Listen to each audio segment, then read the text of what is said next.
আজ 1 বছর পূর্ণ হলো মৌ চাকরিটা পেয়েছে। পুজো দেওয়ার ইচ্ছে থাকলেও সেটা হলো না, কারণ সকাল সকাল তাকে অফিস যেতেই হবে। বিকেলবেলা অফিস থেকে ফেরার সময় গঙ্গার ঘাটে গিয়ে বসতে মন চাইল। ঘাটে বসে কত স্মৃতি তার মনে ভিড় করে এলো। ছোটবেলার কথা, মায়ের অসুস্থতা, তারপর মায়ের চলে যাওয়া, বাবার আবার বিয়ে করে নতুন মাকে ঘরে আনা, সবকিছুই।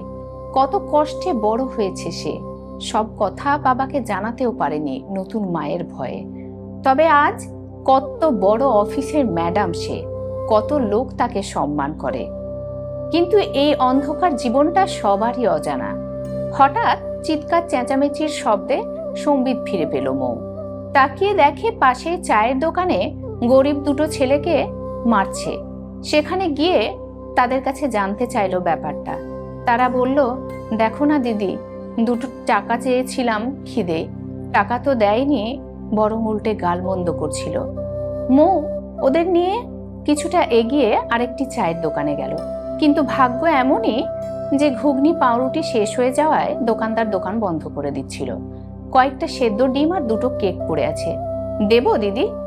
তাদের দিকে তাকিয়ে জানতে চাইলো। তারা সম্মতি জানায়। মৌ বলল, তাই দিন দাদা। তাই দোকানি 2টো কেক আর ডিম মশলা মাখিয়ে ছড়িয়ে প্লেটে তাদের সাজিয়ে দিল। মৌ অপলক দৃষ্টিতে দেখলো কি তৃপ্তি ভরে যে তারা খাচ্ছে।